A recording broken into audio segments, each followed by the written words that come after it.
Guys, welcome back to my channel. So in today's video, we are going to be diving into meal planning on a budget. Now, food is one of the most expensive line items on my budget. We are a family of 4 and the grocery bill has gone up while we're also trying to save money and pay down debt. So all of this can be very challenging. And in today's video, I wanted to dive into some of my meal planning tips and some of the strategies that I have been using in order to help me to stick to our meal planning budget. So I'm going to be walking you through that process, and the very first thing I have here is my home notebook. This is a notebook that I will use that I have my meal planning sheets in, and we'll be using that. And then I also have my planner here, which has 6 sections, and we've talked about them in a past video, so I will link that above. And also, if you want to see the home notebook and how it's set up, I will link that above as well. But I use these 2 things every single week in order to help me to set up a strategy with my food. So let's talk a little bit about my process while I share some of my tips. The very first tip that I have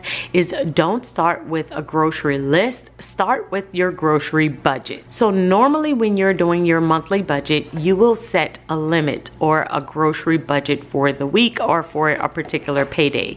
So here is mine, and this is always where I will start, is I'm going to look at my food budget for the month and break it down by the weeks. So my food budget for the month is $600, and I have it on the side here. It's $600, which breaks down to $150 per week. This is the number that I like to start off with instead of just coming up with a blanket list, because that list could add up to way more than $150. And if I start with the amount that I would like to spend for this particular week, then that helps me to limit and to really evaluate all of the things that are on my list. Do I have to get all of these items this week? Can I possibly push things over to the very next week? This is where I will kind of think through that process so that I can stick to my food budget. But if I'm not thinking about this number at all and I'm just writing a long list, then this can get away from me very, very quickly. So my very first tip is to start off with your food budget. How much do you want to spend for this particular payday? My second tip is to have a grocery app. So if you have certain stores that you like to shop at, I always recommend having the grocery app of that particular store. So for instance, one of the stores that we use is Rouse's. Rouse's is not far from my home, and so what I will do is I will always have their app. Within their app, I can look at all of the weekly deals that they possibly have. So they have a section here called weekly ads, and once I click on that, I can see all of the deals of all of the things that they have on sale. So this is a great place for me to see what we could possibly eat for the week based on the sales that they currently have. And I will try and plan meals around a particular deal. So if they have chicken on sale, then we may do chicken stir fry one day, or chicken tacos, or chicken soup. I can do a variety of things throughout the week with those same ingredients. And I have found that the best way to have access and to stay up to date is to download the app of the particular store.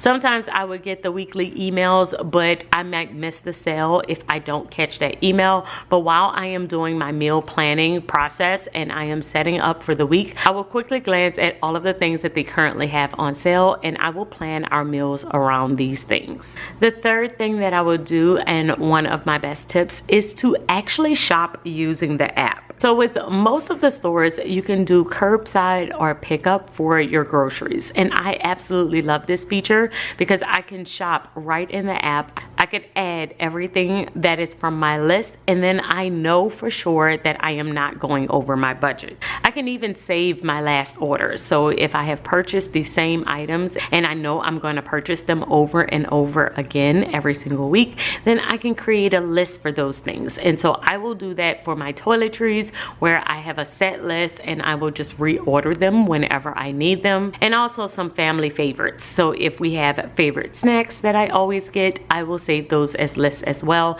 This makes it much easier for me to add to cart. I stay within budget and I'm organized. I know that I have not forgotten anything because it is saved off of a previous list. This also saves me a bunch of time on actually going to the store. It's one less step that I have to do for our meal planning process. But this is my #1 way of not going over budget. Because I'm not in the store and I am actually searching on the app, I am way more likely to actually stick to my list, and I can make sure and compare what I have added to this list to my budget. And if I am going over budget, I can evaluate my list right away instead of having to do it while I'm in the store. So I highly recommend using the app to shop as well. I do believe that it will help you to stick within the amount that you have set. The next tip that I have is actually a part of your meal planning process, and that is to use a meal planner. I have my weekly meal planner within my home notebook, and I will keep track of breakfast, lunch, dinner, and snacks for the entire week on this sheet. So whenever I'm using my meal planning sheet in order to help me to keep track of my meals, the very first thing that I will do is write the budget at the very top of the sheet.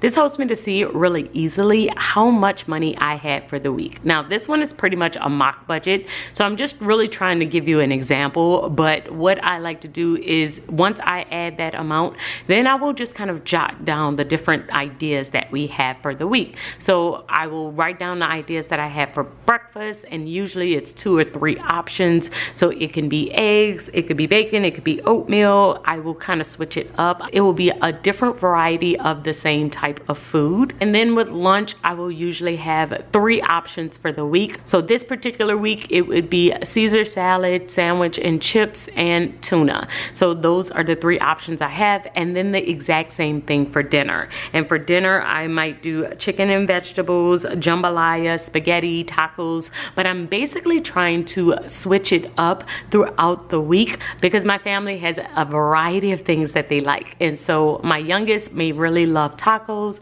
However, my oldest is really into chicken. So I do like to have a variety of different things that they could pick throughout the week so that everyone is happy.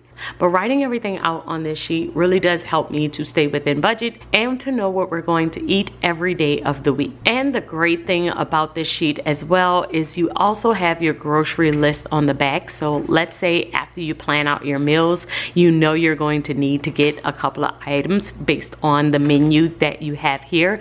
You can write out all of the things that you need in produce, in canned goods, condiments, other areas, frozen foods. You can write it all here and take this sheet with you. Now sometimes I will pull this sheet out and I might put it in my planner or just take this sheet with me so I don't have to carry this entire notebook. Other times I will just grab the notebook. It just depends on what bag I am carrying for the day, but I do love having this sheet to kind of map everything out, and I will usually do this every single Sunday in order to prepare for the very next week. And the reason why I always say to write the amount at the top is because if you do decide to get this particular grocery list, then this tells you how much on average these things may cost you, what budget you had that week for these particular meals. And it really does help you in the future if you're planning for another week. Another tip that I have for you is to keep a list of your cheapest and favorite meals. These are meals that are always a win that you can rotate on those tight weeks. So just to give you an example of some of our favorite meals that we know is on the cheaper side is we will do spaghetti.